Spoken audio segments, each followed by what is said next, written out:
Ụtụtụ ọma nọ ụmụ ọdịnala Igbo. Asị nka chi tata bụ nkwọ kwọtara anyị ihe ọma. Anyị ga-ejere obodo n'ala obodo, onye chụwa anyị ya daa. Asị m na kakaka ya ama anyị, jijiji ya ama anyị. Asị m ihe anyị ga-eri bịa, ihe eri ya bịakwana. Asị m na ụbọchị ihe ga na-aga okporo ụzọ na ụkwụ anyị apụ anyị ama. Asị m onye isi anyị na-awa aja ya were nke chụọ. Asị m ihe ọma dị n'elu ya dara anyị n'ala, ọ dị n'ala ya pụoro anyị ome. Asị m egbe bere ugobere nkesa ibe ya ebe na ya gosi ebe ọ ya ebe. Ọ bụrụ na o gosiri ebe ọ ya ebe, asị m kwukwa ya ọhịa m kwuru. Asị m onye che na akwa ya ma acha mpama ya aba na nke ya. Onye fụrụ anyị lụta nwa ya nwụrụ anwụ, asị m na ọzọ ya anwụ. Asị m ihe ọma na-eme na be ndị ọzọ ya mee na be anyị.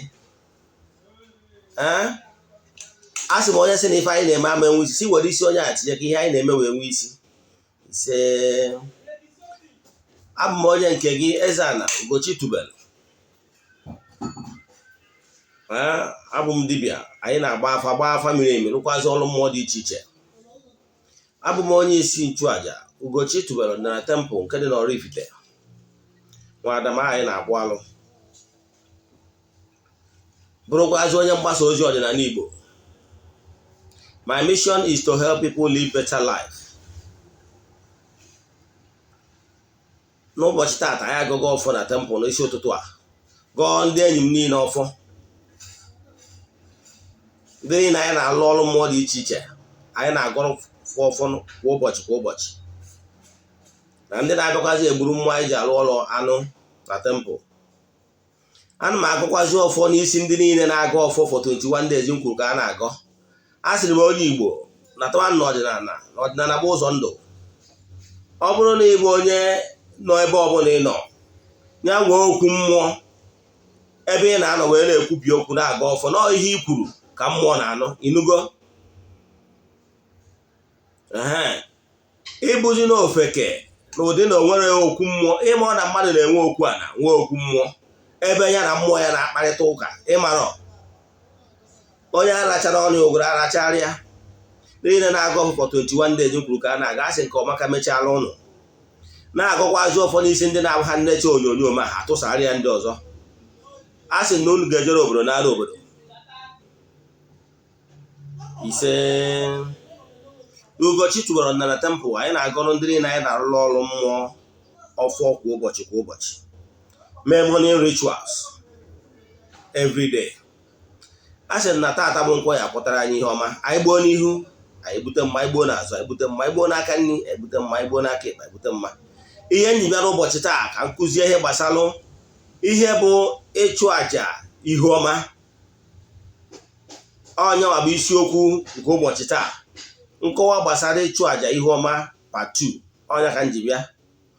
Ọ bụrụ na echi ruo, echi mma akụwa more about ihe gbasalụ ndị mmiri na ihe mmadụ ga-eme ka o wee pụta ihe, ka o wee ritewa uru, maka na ngwa mmiri no dey carry last. Ịghọtara ya? Nwa mmiri ekwesịrị ka ihe na-akụ ya. Maka na ndị mmiri nwere ego, ndị mmiri nwere ihe niile. Kwụọkwa adịghị etu ị ga-esi develop ya spiritual consciousness ka ị nwee ike ịdị connected to the 4 elements. Ụfọdụ na-ha bịakwute ma na-ajụ m Eze-Ana, kedu ihe wụ their element of from sun of ọ na ana ka ọ na ikuku ka ọ na mmiri. Na-akọwara ha na-enwere ka ị ga-esi develop spiritual consciousness. It can work with all the elements. They are all elemental beings, or call them helpful beings. Ọrụ ha bụ ijere Chukwu na mmadụ ozi. Ịghọtara ya? Mana gị na ha dị na mma ibido ihe mkpọrọ personal relation PR with those entities of powers. You can send them on errand. You can send them message. They will go and deliver the message. Ịghọtara ya? O nwere ọrụ mmụọ ụfọdụ anyị nwere ike ịlụ. Ọ bụrụ na onye eji na nga, ma ọ bụ na o nwere onye committed one crime or the other na mba ofesi, o nwere ka anyị si arụ ya bụ ọrụ. Arụcha ya bụ ọrụ, ya bụ onye ahụ enwe isi awele. The charges ka onye ahụ a ga-esi wee release onye ahụ for the charges will happen like miracle. Ihe ndị ụka kpọrọ miracle, ịghọtara ya? Maka na ọ ihe gbara mmadụ gharị, ọ ihe mmụọ na-eme. Na mmadụ chechara na ọ ya akwụghị ụgwọ na ruo chenji mind na ọ ma akwụzighị ụgwọ, ọ ihe mmụọ na-eme. Maka na inwe mmụọ na-agbara ọgụ na mmụọ, ibuild personal relation, ọ mmụọ a ga-eme even mgbe ị na-achọ ihe n'aka mmadụ wee gekwecha ahụ nkwara ihu gị, ọ na-arụ oche zọ, ịghọtara ya? Ọ na-arụ oche nje mind si na ya ma emeziri onye bụ ife. Mgbe ụfọdụ mmụọ bie, mana ọ gị na mmụọ build relation, personal relation, o nwere ike mgbe ọ dalụrụ bido consider other people yọkwara ya one thing or the other.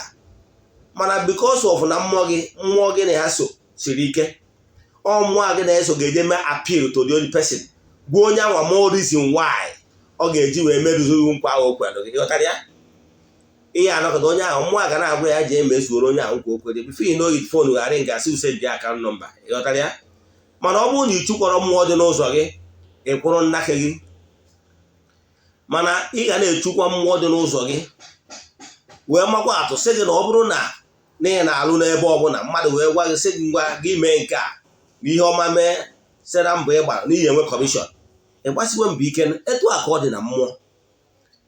Maka na onye kene sọ ekene ya ka abụ. So ị nwere ike develop spiritual consciousness na ị nwere ike talk to all the elements. Onye abụ na ịgbagotago na spirituality, ịghọtara ya? Na isiokwu n'ụbọchị taata bụ kedu ka esi achụ àjà ihu ọma. Jee na akwụkwọ Leviticus, just go from A to Z. Ị ga-afụta uru ọ bara bụ ịchụ àjà.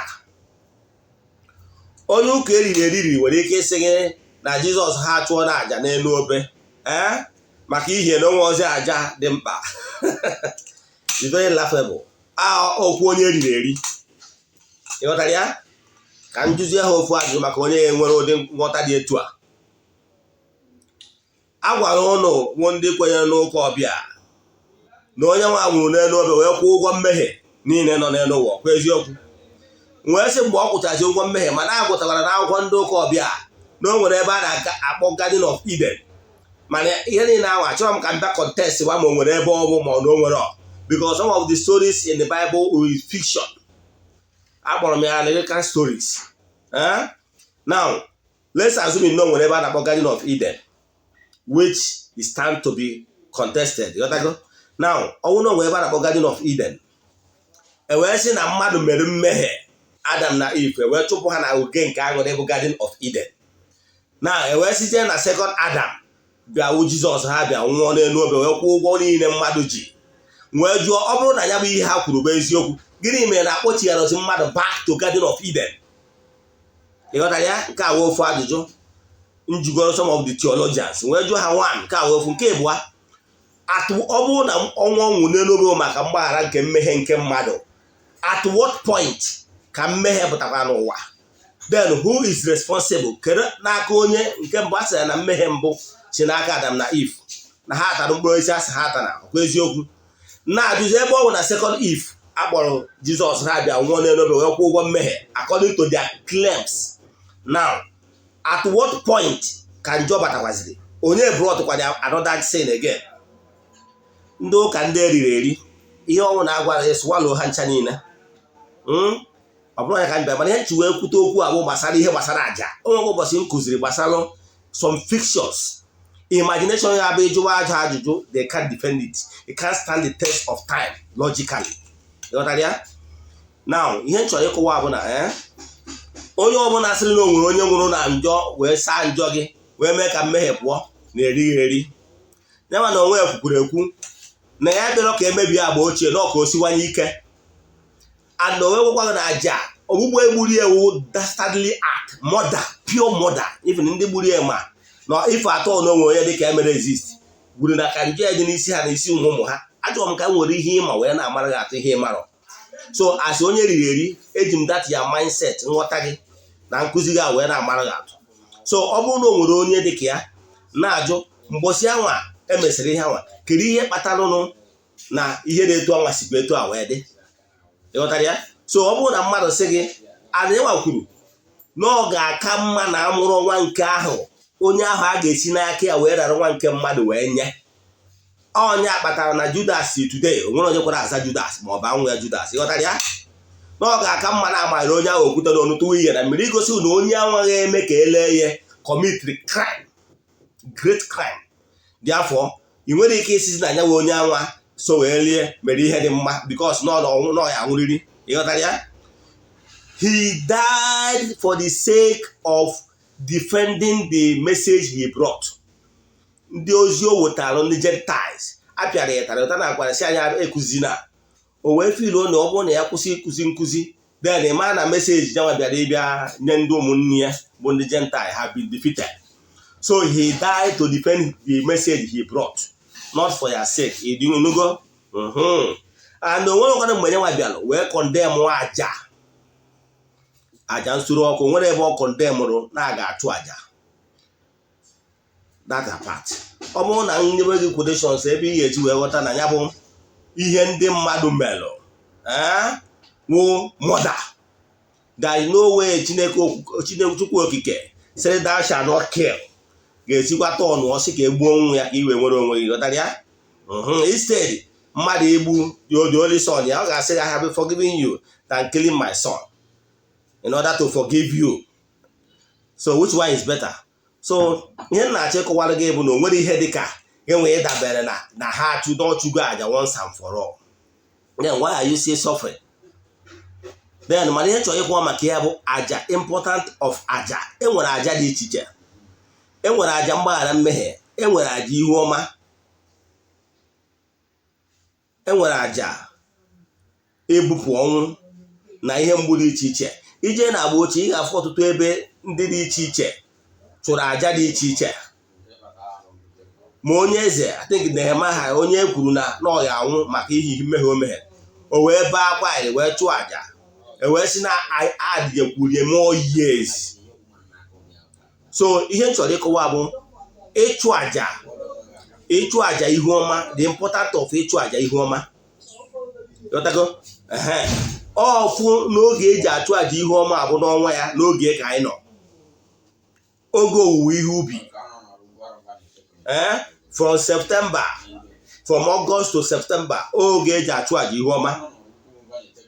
Ọ n'oge anwa ka onye a na-akpọ Abraham ihe nji wee chọọ ka m were Abraham marụghị atụ ka m were Abraham marụghị atụ site n'ihe ịmarụ ka m ji amarụghị atụ. O wee sị na oru oge anwa eji ewu owuwe ihe ubi oge a ka ndị mmadụ ji achụ aja ekene ji achụ aja ihu ọma. Oge a ka n'ọbata na ndị Igbo na-eri ji between August to September oge eji achụ aja ikene Chukwu okike abịama na ihe a kọrọ n'ubi n'omel. Ọnwa ndị eji enye achụ aja ekene ikene Chineke gịnị bụ erimji ọhụụ.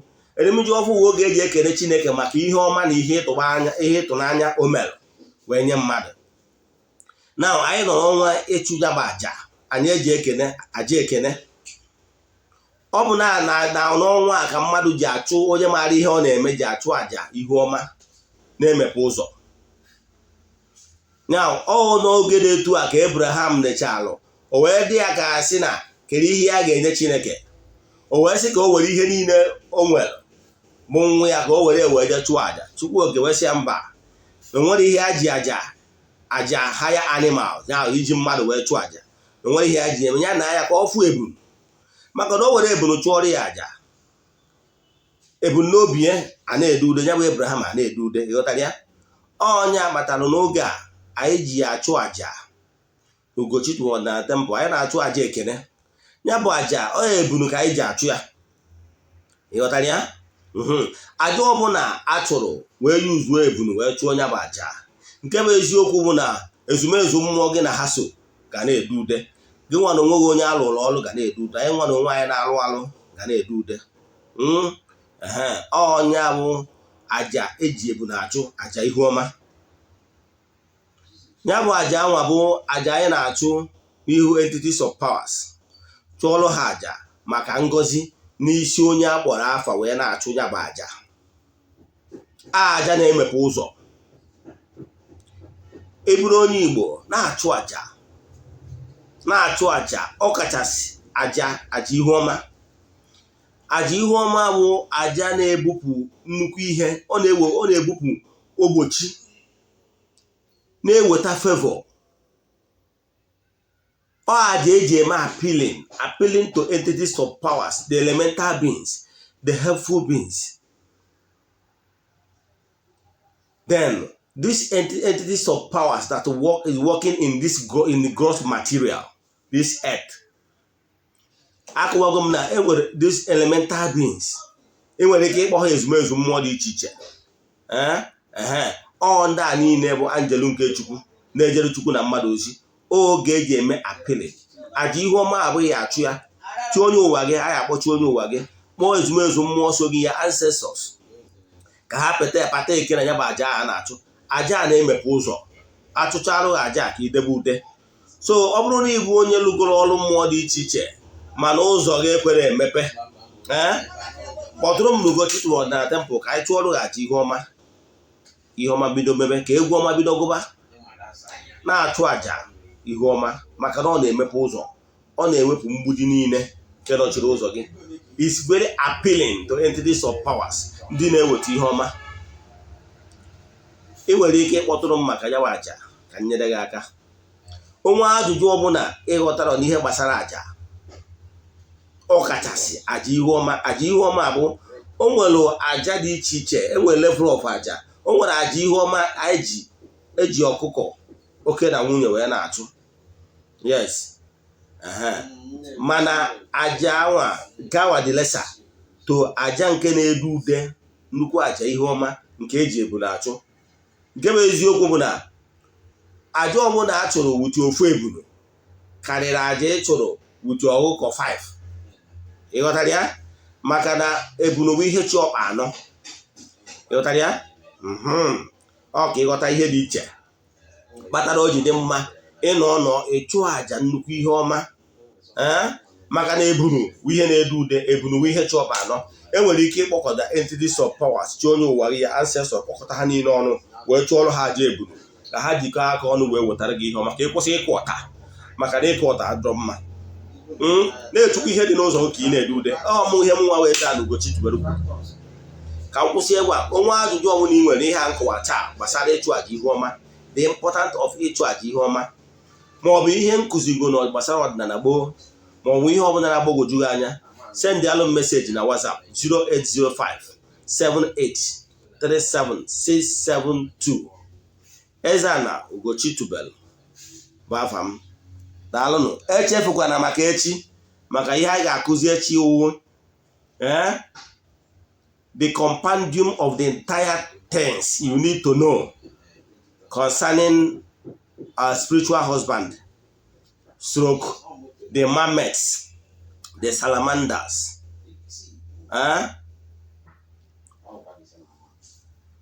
etc. Thank you.